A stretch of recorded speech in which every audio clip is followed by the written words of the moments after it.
It is time for us to once again advance an unnecessarily intellectualized political theory stemming from something which basically has nothing to do with politics. We're going to go ahead and call this one the Cheese-ification of America. And if I'm honest with the viewer, a lot of this is simply an excuse to talk a little bit about the new Five Nights at Freddy's movie, because I personally find that to be very funny. However, there is something to be said about these kinds of places and our fascination with them, especially in the younger generation. There's this emphasis on nostalgia that seems to be much different from the nostalgia that is obviously very natural to people, very natural to previous generations. Baby boomers can go to Johnny Rockets, they can drive Chevelles. That's what they had growing up. Gen Xers do this too. They'll listen to Nirvana. They'll never stop talking about Nirvana. That whole thing. They grew up in that time. It comes very naturally to them. Whereas Zoomer nostalgia is very much tying back to times that they weren't even really there for. And now if we revisit those times or those places and try to kind of mimic that or participate in that, it's just completely different. They exist maybe, but in degenerated forms. They're wearing a skin suit, an animatronic suit of sorts that, we recognize as having been something good, but in its present state, it is not that. You can go to Chuck E. Cheese. You can still do that, but it's different. It's dirtier. They give you COVID. You don't recognize anybody there. They're not even probably speaking the same language as you. They're fighting over tables. Videos of this are going viral. Chuck E. Cheese himself is probably high. It's bad. And this brings us, I think, to the other kind of Zoomer fascination with the sort of corrupted interpretation of the past, where we are very fascinated by stories of looming evil behind what seemed to have been good and normal and pure things from the past. Five Nights at Freddy's, for example. I'm sure it can stand on its own anyway. It's a good story. And even that motif of oh, what you thought was pure is actually evil. That's a fascinating angle. Again, I'm sure that can stand on its own. Some of this is going to be a bit phoned in, again, because I want to talk about Five Nights at Freddy's 2 today. But you did start seeing this 15 years ago with creepypastas. You would see Abandoned by God, a story about the Disney theme park. You would see lost episode creepypastas about SpongeBob or The Simpsons. You've got video essays about Dan Schneider. And now you see it with stuff like Five Nights at Freddy's. There's this desire to believe that the past was actually corrupt. And in a way, I really think that is a way of coping with the fact that the present so obviously sucks and so obviously is corrupted. So it's yeah, we don't have anything good now, but at least we're not getting molested by a Nickelodeon producer. At least we're not getting murdered by animatronics, So we are going to talk about that. We are going to bring in resident lore archivist and producer Blake for our first and probably only ever Casual Friday. And then we will take your questions for a little Friday Q&A, which is to say questions and answers, which we will then deliver to you the same day. And then maybe some other stuff. Do stay tuned.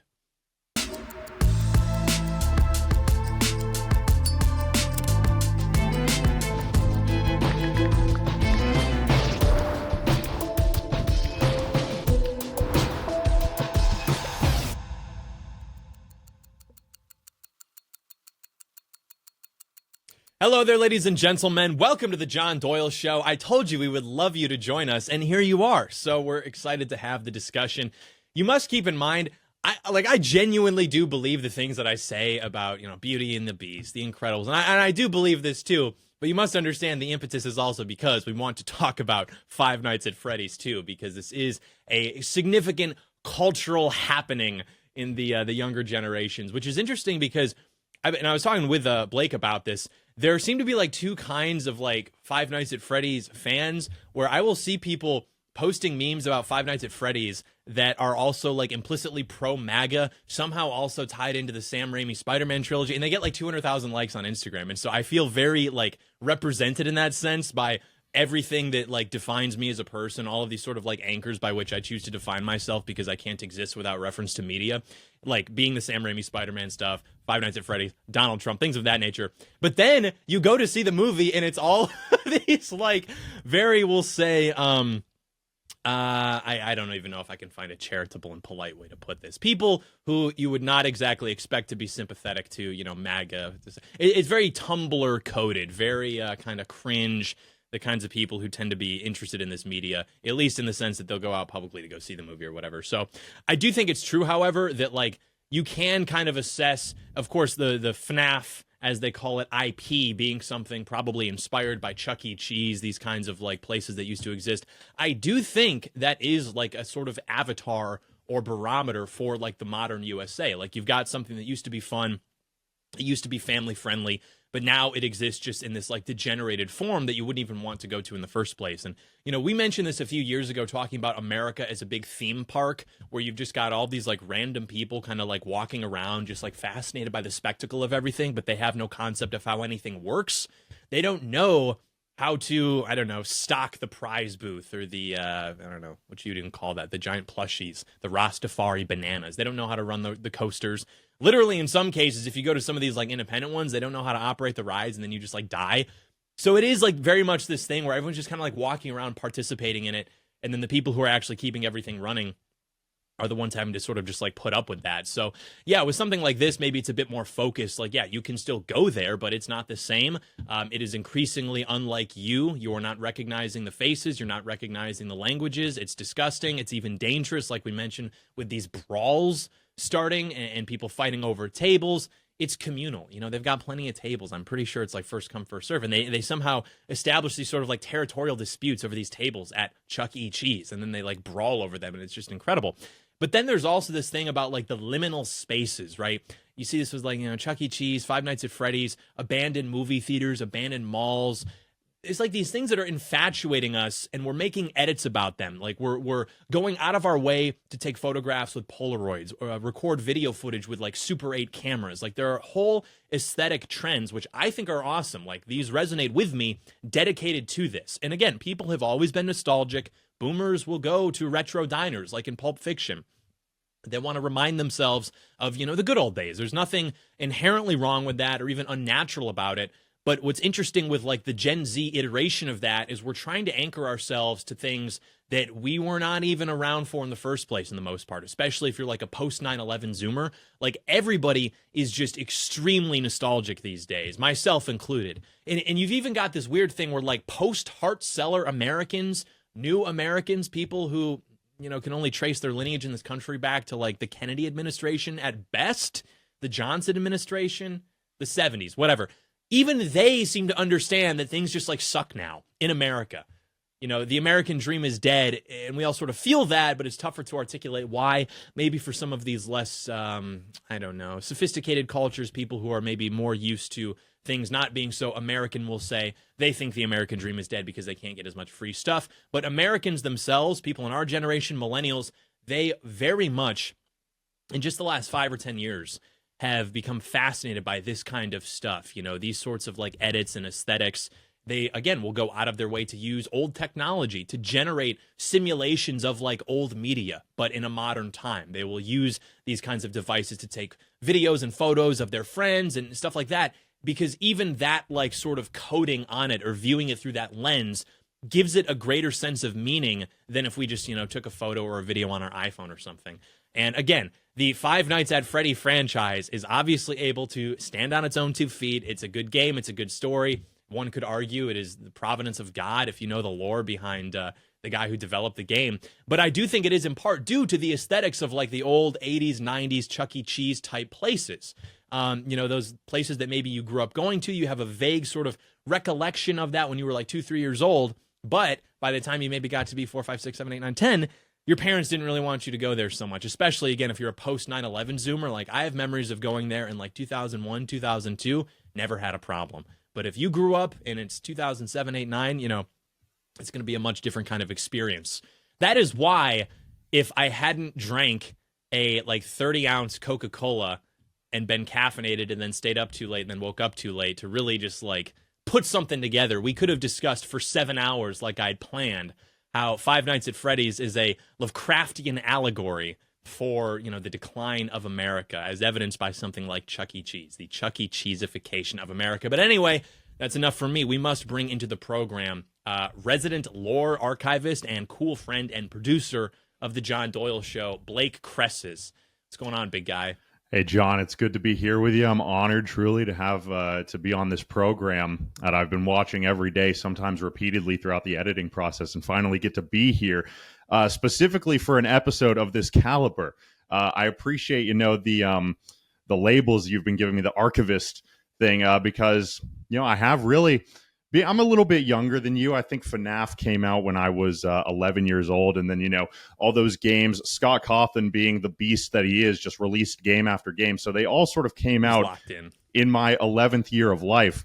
Later on, you find out he's a Trump supporter. He's a Christian. Not that that goes into, the games that he's making necessarily, but... Or does it? Yeah. Or does Dude, there's an argument to be made. I mean, you watched that movie last night. They're talking about heaven, the dead children passing on. It's beautiful, truly. But of course, Five Nights at Freddy's has been a meme between you and me for a while now. We used to play it together back living in Texas. But I grew up watching, Matt Pat, the theories. I really, taking my fiance to go see this movie, I really had to dig deep and into my brain and get all the lore that I had amalgamated over. That's right. Over a decade, really, to explain this movie to her in a very autistic manner so that she would go watch it with me. But yeah, man. Dude, last night when I was in the theater, there was this 12-year-old kid who would not shut up. Like everything that would happen, he would be like, "Oh," and I started to get like mad, but then I realized I was like, he's cooking. Like, let him go. I was like, what he is doing right now is so extremely important, justifying everything going on screen to his mom, like letting her know the stakes. Like, the first time we see the music box, and he's just like, "Mom, you must understand." Or when he looks at like the Freddy mask or whatever, and he's like, "There's no way this will work." And the kid's like, "Mom, you must understand." Like, this is an extremely important stepping stone for his development. And so I decided not to have a problem with it, which usually, dude, when people talk in movie theaters, I actually think that they should just be like dragged outside and like executed immediately. It's just like a complete... No, seriously, it's like a complete middle finger to the social fabric. It's worse even than the shopping cart.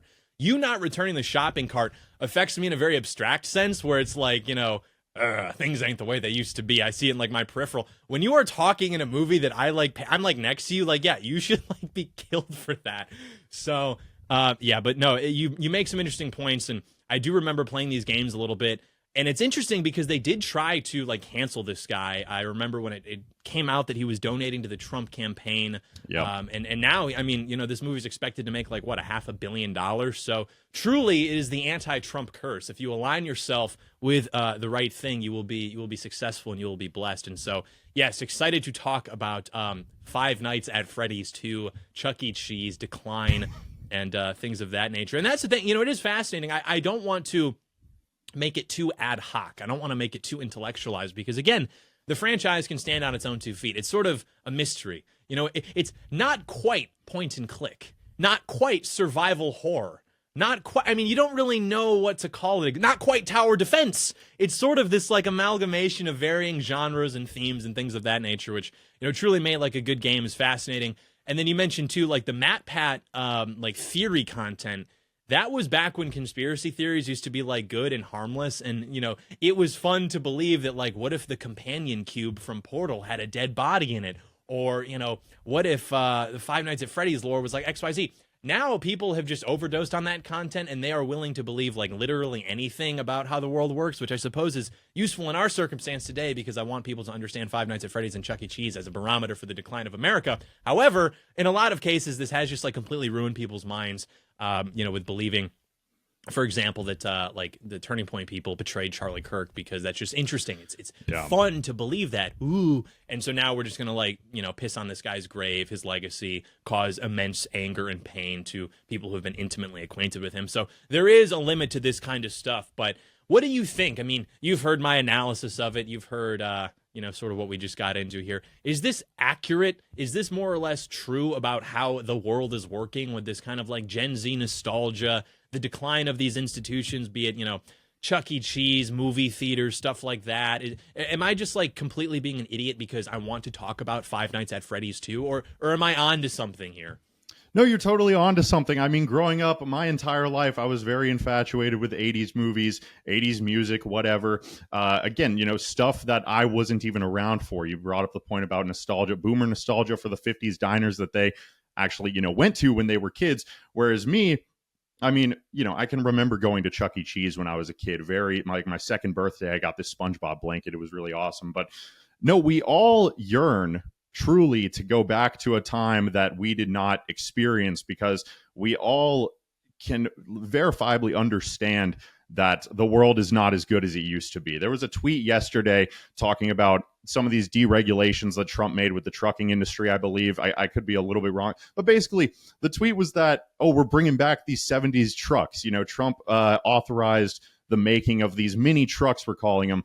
And some liberal woman, some journalist, she said, what is it with this constant desire to drag America backwards? Why do we want to go back? And I just responded, like, because every single one of us inherently understands that America as a country today is not nearly as great as it used to be, thanks entirely to libtards, leftists, commies, whatever you want to call them. And we're going to drag ourselves back. Now, looking at it from that perspective is a little dangerous, because and people will criticize it, because we really do need to be looking towards the future. We need to be promoting something good that people can yearn for. It just so happens that thing that we want to yearn for looks approximately like the past, what things in America had it looked figured like out before we were born. Truly, I mean, it was the ultimate civilization that we had at the time. Yeah.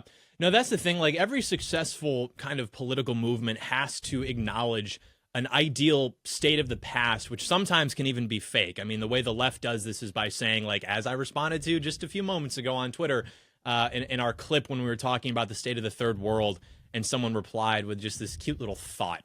And they said, actually, like, it was the Europeans who taught these cultures how to be barbaric and how to be evil. And before that, they existed in this Rousseau state where it was pre-civilization. It was like Bambi. Everybody just got along. And, you hear that, like, na, na, na, na, na, na, na, that song, na, na, na, na, na, that nature or whatever. And everything was fine. And it was only the Europeans who came in and ruined everything. And that idea has influenced actually like some of the most horrible things to ever happen in the world, including like the 20th century with like decolonization efforts, for example. The effort to decolonize these countries was in part driven by this desire to vindicate Rousseau, to vindicate the state of pre-civilization, which is to say, when we remove European, when we remove Western influence from these countries, all of a sudden what we're going to see is they immediately revert back, maybe not immediately, but they do revert back to this kind of state where everything is just freaking kumbaya and trust falls. But instead, what we see is actually it's like horrifying what these people get up to. And so, with our case, it has been useful to kind of be able, especially with Trump saying, make America great again. It is not only extremely useful, but it is necessary to be able to call back to a kind of ideal past, maybe even exaggerated in some senses, though I think in our case it is not very exaggerated. I mean, like you said, we had it like figured it out. It was like sort of an ultimate form of civilization, which people can still recall, whether it's because they were around for it a little bit, their parents were, we have photographs, we have home movies, we can like see this stuff. And you need to be able to draw from that and paint a picture of what the future can look like as a sort of outgrowth of that ideal past state, had it not been interrupted in the present by some kind of evil, nefarious force that hates you because it's evil and nefarious. This is the model, okay? So we've got that with Trump, where it's like, America used to be great. What the hell happened? It has to be great again, but first we have to completely and utterly destroy the Democrat Party to actualize that. Now, is that perfect? Is that the way I would like describe it to, I don't know, like a 300 IQ AI or something, is like the most succinct summation of our problem? No. But like directionally, that is like more or less accurate. Like if we did achieve the complete destruction of the Democrats, like we'd probably be like more or less okay, because in order, it sort of presupposes that in doing that, we would have to have a very efficient and effective and authentically right-wing Republican Party that would have the teeth necessary to destroy the Democrat Party. Whereas, what we've had in the last 30 years or so, 60 years or so, hasn't exactly been that. So anyway, I do think there is utility in recognizing that. And you can also be forward thinking too. And Trump, for, better or worse, has really been the only political figure in our lifetime to be forward thinking. I mean, recognizing, the 250th anniversary of America as something, yes, calling back to our past, but also with this grand celebration, with what he's doing to the White House, freedom cities. The fact that he would just like throw stuff out there like that shows that he is forward thinking, even with his economic policies, which again, they're not going, perfectly because we're waiting for some of these things to kick in. But the fact that there are these investments being made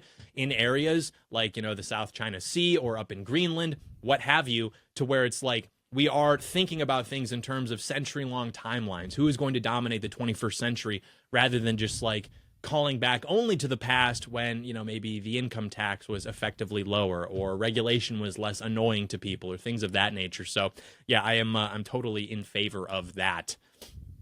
Yeah, one thing that especially annoys me about this evil, nefarious force that we're going up against, well, actually, sideline that for a second. It's the low impulse control that we see on the right that really grinds my gears a little bit. It's as though these people think that the left took over America in 5 days or over the span of 1 year, when it's been a 60 plus, 80 plus, 100 plus year campaign that has eventually led us up to this point. And then they vote for President Trump, and he doesn't fix literally everything, press the fix everything button in one day, and they spurg out and lose their minds and decide to forfeit and throw it all away and let the Democrats win because accelerationism or whatever, which I want you to talk about accelerationism later on in the video when we get to the Q&A. But one thing that especially annoys me about the left, in the way that we idolize, I don't want to say idolize, but we look back to the past with glee and with admiration and with a desire for return.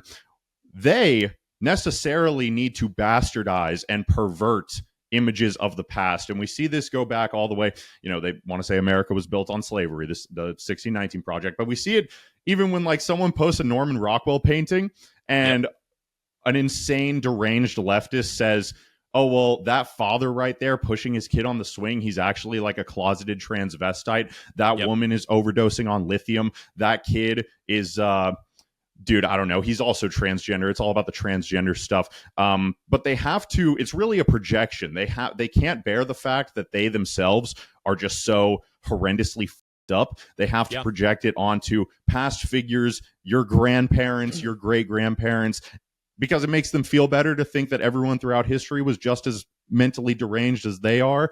When in reality, obviously our parents were good people, our grandparents were good people. Society as a whole was more moral 50 years ago. Yeah, man. My the love story between my grandma and grandpa, like they met when they were like 4 years old, and my grandpa used to bike over to her house. And he would just like park outside and watch her. And if she was like playing with another boy, like in her front yard, dude, he would just like mad dog this guy. Like he was going to kill him. And they're like 4 years old. And then, they dated in high school. They went to prom. He served in World War II. And actually, she just passed away somewhat recently. And so we're going through the house, cleaning everything out. And we found an old like 8x10 photograph of my grandpa. And because that was like what you did back in the day, where it's like, hey, you want to see what I look like when I'm over like killing the Japanese? And here you go.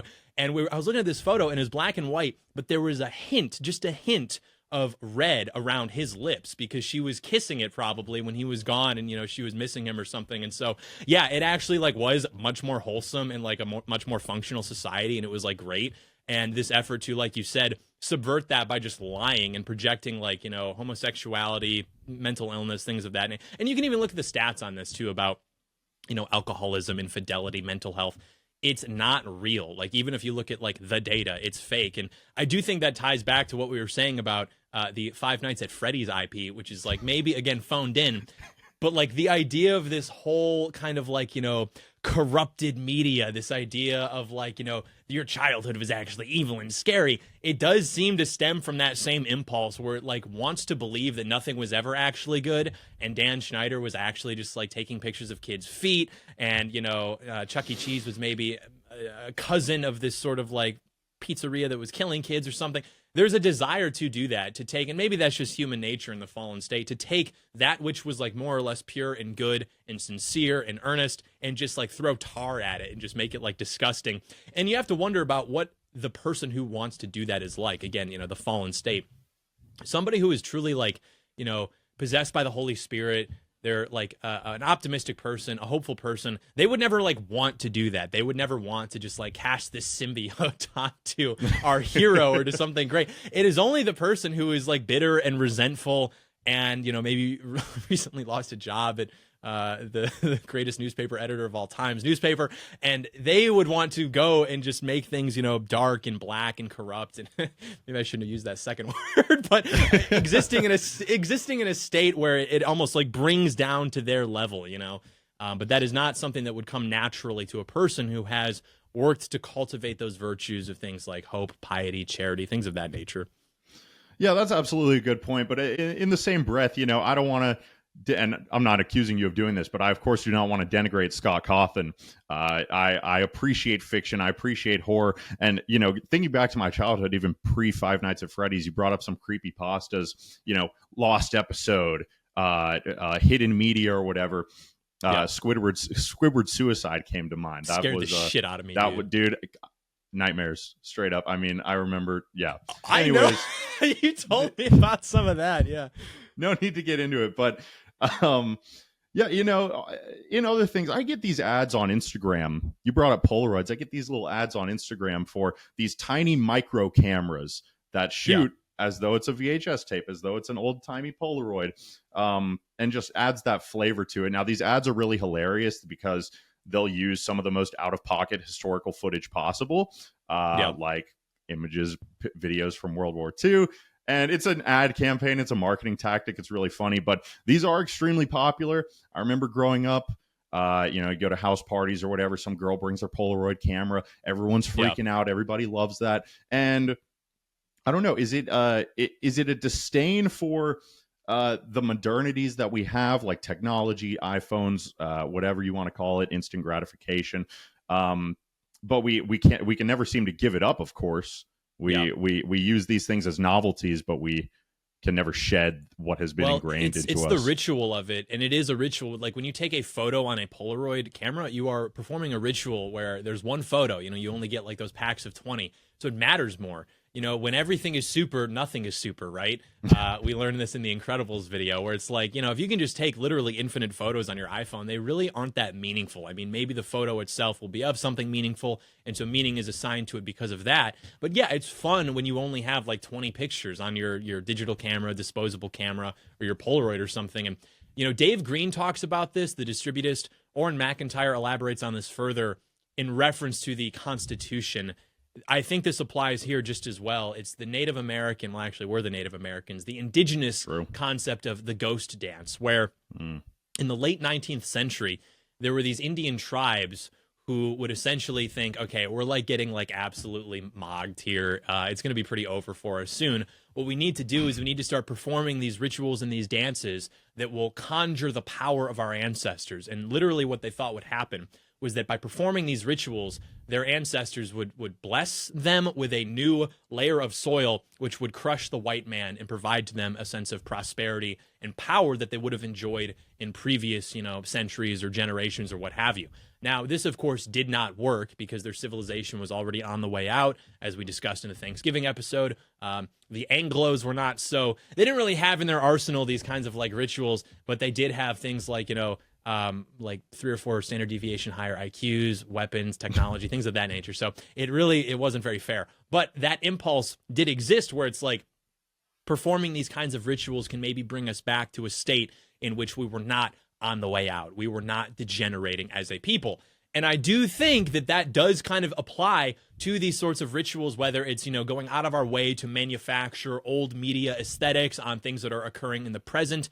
They use this to talk about the American Constitution, how, a lot of older Republicans will invoke the Constitution and say, if we just stuck to it, we just did. And it's like you are performing a ritual, appreciation, veneration for the Constitution that it is not going to have the power or the sort of impact that you would have liked for it to have, that it would have had maybe, 100 years ago when people actually cared about stuff like that. So it's not enough to just go through the motion, so to speak, and perform the ritual. It's not going to get you where you want to go.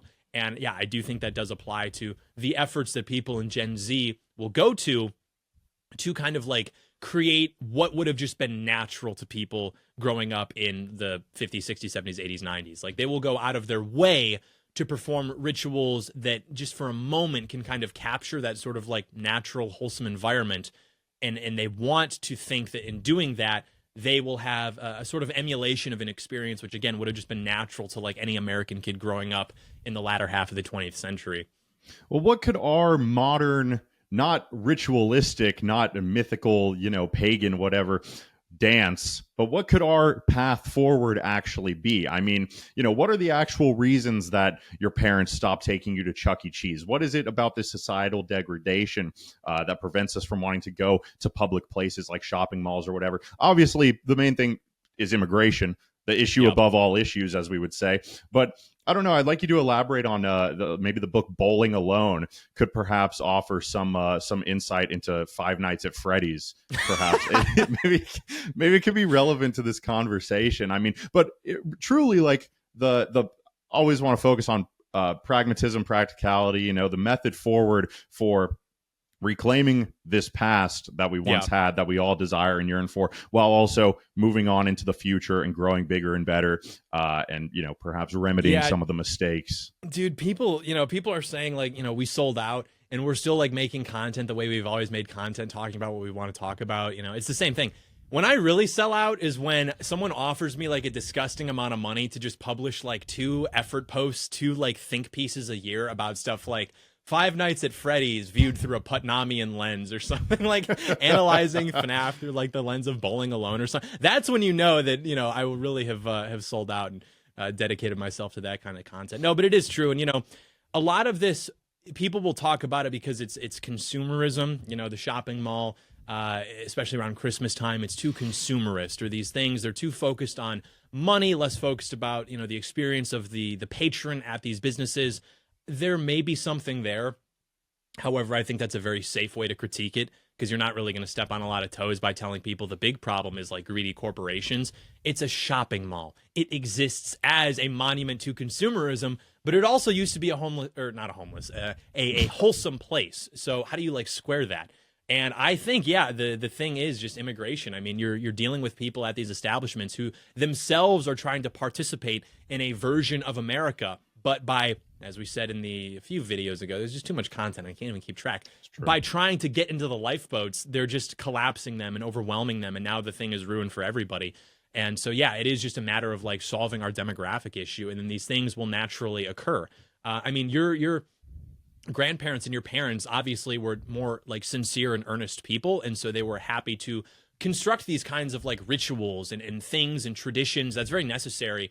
But those weren't things that like were unnatural to them, in the sense that they really thought it was like weird that they had to do that. They weren't like thinking of it like we're going out of our way. It's just like something you did. Whereas now, because it does not exist so equally around us, I guess, because social trust is obviously much lower, social fabric, moral fabric has been completely eroded. That does require more effort from like people growing up in America, people living in America now. And I really think that we would heal as a culture, quite obviously, if our culture was returned to the people who built it, was returned to the people who constructed it, and it exists as an outgrowth of like 1,000 years of their civilization. Like, we wouldn't have to sit here and like intellectualize and theorize about how to return back to that state. Like, society is going to be a reflection of its like median citizen. You're going to have lower classes, upper classes. Your society as a whole is going to be a reflection of like its average person. And insofar as the average American is somebody who would be unrecognizable to our grandparents' generation, like, of course, that society that, he contributes to or that he lives in is going to be likewise unrecognizable to previous generations. So I really do think it just comes down to like solving the obvious problem that's staring all of us in the face when we're at the shopping mall or at the airport or at an amusement park or at a Chuck E. Cheese, as we go to. So I don't know if that answers your question, but yeah. Yeah, so true. Very good take, John. We appreciate the input on that particular topic and issue. I really appreciate you having me on here to discuss the Five Nights at Freddy's 2 movie. If you haven't seen it yet, I would recommend everyone out there go and watch it. And I hope that this discussion shed a little more light on this cultural phenomenon in a way that will allow you to put it in a perspective that gears you towards reclaiming your country and making America great again. Truly, at the end of the day. It's absolutely true. These extremely significant cultural happenings, such as, of course, your Five Nights at Freddy's 2. People like want to read books or whatever where like the thoughts are literally spelled out for them. It's much tougher to engage with a piece of media, and because you're 200 IQ, be able to like analyze it through this lens. Obviously, as Scott Cawthon. as he intended clearly as an allegory for the this sort of Lovecraftian allegory for the decline of America, told through the lens of Freddy Fazbear's Pizzeria. So, no, it's completely true. We will now get into the Q&A to discuss things that are obviously of lesser importance because I must indulge you, the audience. But first, I must encourage you to drink alcohol with our cool friends over at Flying Ace. You know what they say about these guys? I've said it now. I'll say it forever. They chase legacy. This is straight bourbon the way it was meant to be. It's bold, balanced, unapologetically pro-patriot, no gimmicks, no fluff. They're not LARPing. It's just real whiskey made for people who still believe in the American way. High standards, doing things how they ought to be done. So whether you're winding down after a long day or you're just chilling with the boys, Flying Ace will deliver for you literally every time. It will give to you the heritage. It will give you the return to how things used to be, how bourbon was always supposed to be. And if that sounds like your kind of thing, go level up at flyingacespirits.com. Use code BLAZE for free shipping.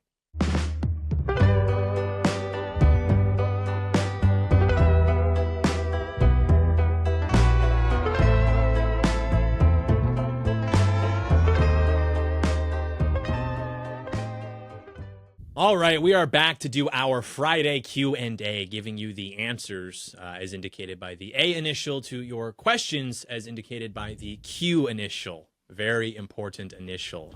Okay, so what do we got? All right, well, we'll start off here with John. We need a WWE is inherently right-wing and is the last great bastion of right-wing sports entertainment. I believe that this user was asking you to make a full video about this, but I think it would be good if you just gave, like, you know, a little bit of a rundown real quick. Yeah, I'm happy to do that. I'm also happy to make like a 2-hour video about it as well. Because it is true. I mean, you know, you can go watch like the documentary they made about Vince McMahon on Netflix. And it was supposed to be like, you know, freaking bad. And like this guy's like evil. Again, he's sort of like a Schneiderian character. Like with Dan Schneider, why I will always like defend this guy is because any time you're dealing with some sort of like creative project, if you want to achieve that vision is never going to come about because of the work of the freaking people. You're talking about one guy, maybe a small group of guys who have a vision for something and basically have to like enforce that vision upon everybody they have like working on the project. It is very rare that you're going to have, you know, dozens or hundreds of people working on some kind of creative project and they're all going to share the vision. They're all going to be like, you know, in line like ants doing what they need to do. And so quite often what you'll see is these kinds of things that are driven by, you know, maybe some bitterness or resentment that's built up from people who've had experience working with these people where they now want to come out and be like, you know, he mistreated me. He was mean. He was blah, blah, blah. And so they do this with Vince McMahon. They do this with, you know, Dan Schneider. And, you know, this is like one of those hills I will die on that is so unpopular. Schneiderian trutherism. Again, we'll discuss this for hours at length if you would like. But the reason it's right wing is simply because it engages with the world authentically, which I understand sounds funny because it is sports entertainment. It is scripted. It's kayfabe. We know that. But it does not like lie to you about what is going on in terms of how people interact. Like, and, you know, when they're expanding into new markets, like Vince McMahon would not expand into the Middle East and like, you know, pander and, you know, he would expand and have the most stereotypical caricature of like an Iranian come in and be like, shit, what was the guy that was feuding with Hogan? Iron Sheik, I believe he was supposed to be Iranian. Or the Great Khali, you know, is like Indian. And they would not come out and be, you know, he's literally just like this, you know, giant Indian dude. Like that was his whole gimmick. Or, you know, Sheamus or Finlay. These are guys who are just like stereotypical Irishmen. And so the point of those stereotypes is obviously, you know, stereotypes literally tend to be replicable in social science. These are accurate. But what's important is it was still in service of the American market. Like he's expanding into these new markets because he's a businessman, but he's not going to do a disservice to the American audience by trying to like pretend that these people are completely culturally compatible with his American wrestlers. Like Hulk Hogan, his whole thing was he's the real American. Got literally have his picture right there. Literally a real American patriot. He said when they took a shot at his hero brother, like larger than life, truly like symbol of Americana. And so he was not trying to put these characters up against his American characters, whether it's Hogan or who's another good example of this. A few guys ran with this gimmick. The All-American. Who is this guy? He was great. Kurt Angle. He was not trying to like put these guys against his Americans and have them be even equal. Like it was very obvious that it was this kind of like clash of civilizations, this clash of cultures. And he's Vince McMahon. He's a ruthless businessman. So if he can make money off it, he will. But he's not like lying to you about what these people actually are. He's not having the great Khali walk down, the ramp and everything and be just as American as John Cena or something. Like, it was very obvious that these are from alien cultures. And quite often that was the story, that, you would have your Hulk Hogan as the real American, and he would have to go up against an Iranian guy or, whomever. And so, yeah, it was right wing in that sense. And also, dude, I was seeing clips from like JBL. I didn't know he knew ball like that. I didn't know JBL had game like that. I had the JBL action figure, but that was a little bit before my time. I wasn't familiar with like his gimmick. I knew he was on commentary for a while, but JBL's whole character was, he's like this, I think, sort of like 6'6", like, cowboy from Texas. And he would just go out there and do bits where he's literally like, out in the fields with a flashlight, like chasing Mexicans out of America. Or he would like be on the microphone and someone would say something who's like obviously like foreign. Like he would have like an Eddie Guerrero fan come from the audience and he would be like, what does your shirt say? I know English probably isn't your first language. Like completely just like xenophobic comments to like these Mexican fans. And if you know anything about wrestling, they got huge fans in Mexico, Latin America, South America. Like it's very big there. And so that he was willing to not pander to these people with his characters, Vince McMahon, and still have them come out. And I get, he's playing a heel, he's playing the bad guy or whatever, but still, people loved him. People loved him because, he's the bad guy, but what he's saying is still like real. And you've got these like, middle class, lower class white people at these events, and maybe they're a little skeptical about some of the people with whom they're spectating the events, some of these people from other parts of the country. And yeah, you got John Bradford, I don't even remember his name, Bradshaw, fake fan, I guess, but he's out there and he's naming, the invader, he's naming the Hispanic. And so, yeah, dude, it's great. It was a great period of entertainment. Now it's totally corporatized. Its fans have become not those like middle, lower class whites. Now they're, dude, you even have like trans WWE fans, like Wholesome Chungus minority WWE fans. It really was one of the last things to come out of this period of entertainment in America where it was like specifically focused on making you enjoy it. And it wasn't trying to, again, pander to these other demographics, make it politically correct. Like it was very much intended for like young or middle-aged white guys. And now media like that just does not exist anymore. And so is it like the greatest thing ever? Do we think that like this is representative of like American culture, American high culture? No. But again, there's nothing wrong with like normal people enjoying media. This is just the nature of things. They like the bread and circuses. It's not as though absent the bread and circuses, the freaking people would rise up and create, based world or whatever. So you can kind of use the bread and circuses as, I think, a metric to assess kind of the health of the society. And when the society was much more oriented towards making the people who keep the lights on, making them entertained and enjoy things, I think that was certainly much better. So yeah, we can talk about that for 2 hours at some point. I believe you. Okay, moving on. Moving on. This other user said, so glad you're addressing the Hart Celler Act. Please talk more about the evil bait and switch on the American people that it was. Yeah, well, I have been talking about this for like 7 years now, but yeah, I mean, essentially it was presented to the American people as something that would just simply give a freaking modern take on immigration policy. It was said that it wouldn't affect the national demography. All of these things ended up being lies. Not only did it affect the national demography pretty much overnight. I mean, we mentioned this in, I think, the Third World video on Monday. Within 15 years, it completely like shifted the immigration from being what it was intended to be, something that was maintaining like national proportions, as they existed currently, to being something where like 75% of our immigrants were coming from Africa, Asia, Latin America, etc. So yeah, it was like the bait and switch. That is why, and I don't know who this was. I can look it up. Ann Coulter talks about this in Adios America. There's somebody who is like important, who you would be alarmed by them saying this, and they said that the Hart-Celler Act was the Kennedy family's greatest gift to the Democrat Party. Again, being a brainchild of freaking JFK's Nation of Immigrants libtardism. So yeah, very bad. And Donald Trump, dude, he named it. He named the Hart-Celler Act like last night on Truth Social, is calling for a new immigration act. He's referencing the 1924 Immigration Act. So things are very much moving in the right direction. So it's an exciting time to be alive. I thought that I was going to have to kill myself after FNAF 2 came out because there's nothing else to look forward to. But now we've got this stuff from Trump on Truth Social. So yeah, never kill yourself. It's gonna get a lot better for the young patriot. So true. Okay, this next question came from a libtard, but I thought it was funny, so I included it. Just curious, do you think that we should suspend parts of the Constitution if it gets in the way of Trump trying to do whatever he wants? Do you think the country would be better if we just got rid of the Constitution and made the law of the land whatever Trump tweets that day? Asking for my friend Dark Brandon. Again, like we can play with our action figures. We can bring out JBL and Eddie Guerrero and be like, what if JBL said this? And then what if Eddie Guerrero said that?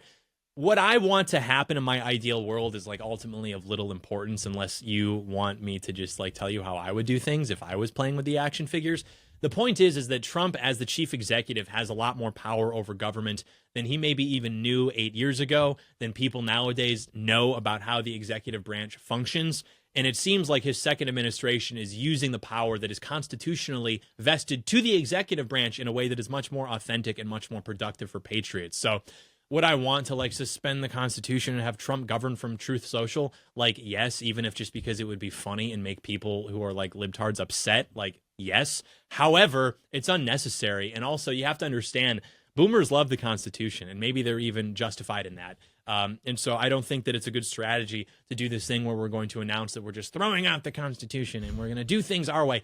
It is very tempting to like become the person that your enemies think you are, and to say that, yeah, that thing you call me, I'm going to embody that and I'm going to do that myself. Where do we see that, by the way? What group of people tries to take that negative thing and turn it into a positive? Food for thought. That is not good. You don't want to become the sort of caricature that your enemy has cast you into being, especially if you do not control the sort of like cultural consciousness, the media, the opinion curating institutions. If you did that and all of a sudden you could snap your fingers and it's really cool to suspend the Constitution and wield from Truth Social, do that, but you can't. So you want to kind of play within the lines. You're playing a game here where you're trying to beat your enemies, but you're also not trying to scare your friends. So it's very easy to say like, oh yeah, you're going to call me XYZ.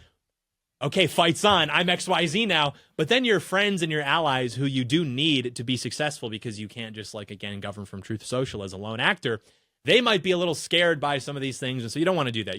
You are trying to, as a patriot, walk a tightrope with like very little width and probably no circus net below it. That is like what you're trying to do. And so, yes, in my ideal world where we're just playing with action figures and doing like, LARP scenarios, what if this happened? Like, sure, that'd be funny. That'd probably be even better than what we're doing now, certainly more expedient.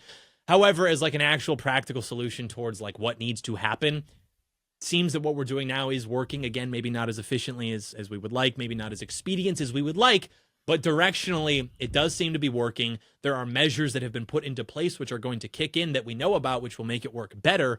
And it's also working better than anything we've seen in our lifetime. So it seems that right now, what we should do, if I'm a betting man, is just like lean further into that and not just say we're going to burn the Constitution. I remember people 3 years ago saying that like we're going to elect Kanye West to be president and we're going to advertise this to people by lighting the Constitution on fire and saying the whole thing just sucks and we just need to burn it all down. And I said that was stupid at the time, and here we are. So what we're doing seems to be working. Let's just focus on that and not pay attention to these little thought experiments. If you're going to pay attention to stuff that's like fun little thought experiments, pay attention to Five Nights at Freddy's 2 and the surrounding analysis. Don't waste your time on burning our founding documents. You're not going to. Founding Americans do not really sympathize with burning founding American documents, as it would turn out. So true. Always got to focus on practicality and pragmatism, which gets me into the final question. I don't really have one written down, but I'd just like you to discuss a little bit accelerationism that we see on the right. You've mentioned it in previous videos, but I think it's very pertinent to today's discussion. You've got people saying, oh, it's all over, that we just need to let things collapse until there's the revolution. So yeah, just elaborate on that and why it's terrible and stupid. It literally just, not only does it not work, the inception of that thought is leftist in nature. Literally, like the communists thought that the way to bring about freaking communist utopia was to accelerate the decline and inevitable collapse of capitalism, which would provide to them the conditions necessary for revolution. And this did not end up occurring, and so they had to manually mobilize the retarded and the dysgenic and the prisoners and the mentally unwell to bring about that. But this idea, because conservatives, right-wing people, we do not benefit in conditions of chaos. In conditions of chaos, it gives license and ability to people who are evil and who hate us because they are bitter and resentful and hate civilization. It gives them power that they would not have in conditions of order to weaponize things against us and make life more difficult for us. And so not only in theory is this something that was designed as a sort of like leftist political project, in practice, where does this work? Look at South Africa. Have the people in South Africa freaking risen up and taken their country back? Well, South Africa is demographically different. Okay, what about Colorado? You know, Colorado used to be a swing state, maybe even used to be a red state. Did their Republican Party, as it's sort of like people just gave up there, right? Their Republican Party just simply fell apart. It's not a serious political operation anymore. Did the people of Colorado freaking rise up and take their state back? No. So, like, when's it going to happen? I mean, things are just going to continue to get worse. When do, tell me, supposedly right-wing person who doesn't believe in democracy, doesn't believe in the agency of the individual, when are the people going to rise up and freaking take back the country?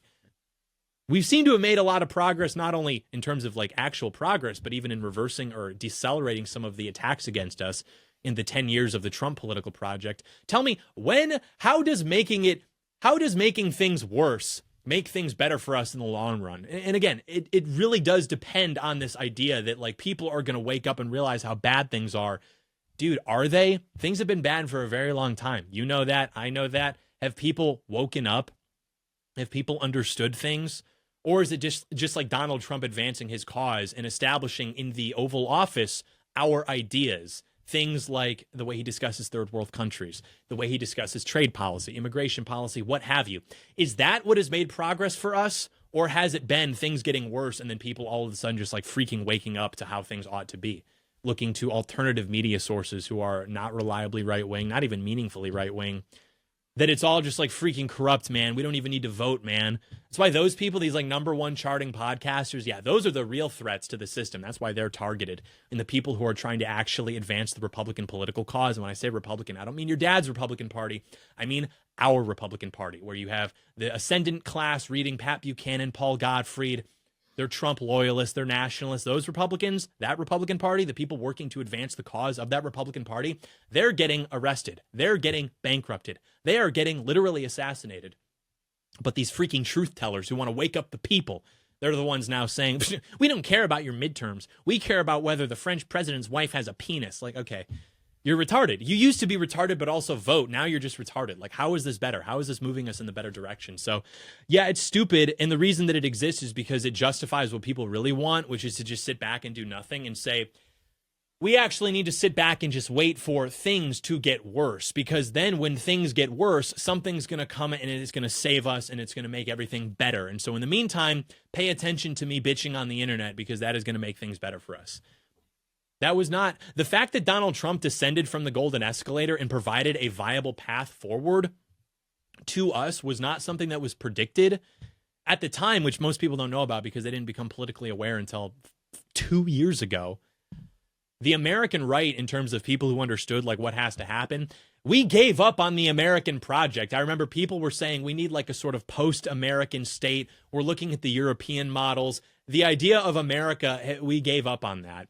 And, you know, maybe at best we were like reluctantly supporting the Rand Paul campaign, hoping he would get like a job in a Jeb Bush admin, which probably wasn't even going to actualize because Bush would have gotten BTFO'd by Clinton. And then Trump descends from the escalator and shows us, actually, the American cause should not be abandoned. We can still make this work. We can still salvage this. People were skeptical 10 years later.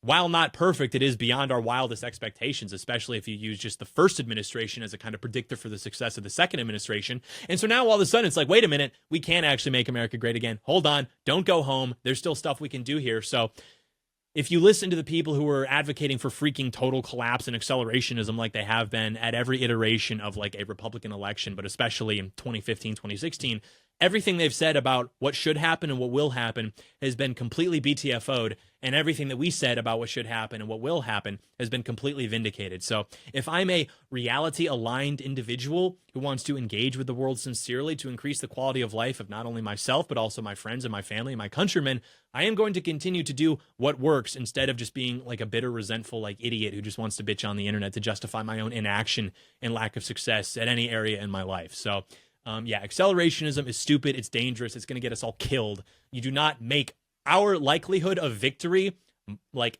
better by creating conditions purposefully where our guys are going to prison and getting shot and getting bankrupted XYZ. It does not actually improve things. I know that's kind of crazy. I know you may have to listen to that on 0.5 speed to really digest that, but You do not win by making it harder to win. Things do not get better by making things worse, by making the avenues by which we would make them better harder to navigate. And yeah, that's why every time communists take power, the first thing they do is just kill all the opposition, kill all the leadership. Because without that leadership, without that organization, things become completely chaotic. People blackpill, they give up, they go back to just, doing whatever, to being in states of despair. Look at what happened since Charlie Kirk got assassinated. Do you think that things are more coherent now, that people are more organized now, that the vector of the Republican political project, again, Republican meaning our Republicanism, not your dad's, your grandpa's, do you think that's more productive, more organized now? Or is everybody just like losing their minds and infighting and being completely retarded? You need organization. You do not need accelerationism, which is to say the bringing about of chaos because somehow that will make things more ordered. That is retarded. So yeah. Thank you for that, John. All right, excellent Q&A. I want to address the audience real quick and just say, please leave any questions you have down in the comments below. I scour through them diligently, and if your question is good enough, you might get picked next Friday or the subsequent Fridays following that. It's absolutely true, and it's an excellent point. We thank you for bringing it up. So, all right, ladies and gentlemen, thank you for watching. I hope you enjoyed our first and probably only ever Casual Friday, which was very casual because I stayed up past my bedtime because I was watching the Five Nights at Freddy's movie, which, we were going to review that, but hey, no spoilers. So anyway, all right, go ahead and go to where you get your podcasts from, Apple, Spotify, where have you. Leave us a review. Let us know your thoughts. Leave your questions in the comments, which we will answer on subsequent Q&As on Friday. That's not a word. Albeit. Can you pluralize that? If you say albeit in reference to like a singular thing, can you say LB them in reference to like a plural Fridays? Sure. I mean, I can. Yeah, I'm not going to get a fucking ticket for it. But anyway, while they may be less casual in nature, there will still be, Q&As on Friday. So thank you so much for watching. God bless you. God bless your family. And hey, we'll see you on Monday, big guy. Go see the movie. Understand the universe. All right, bye.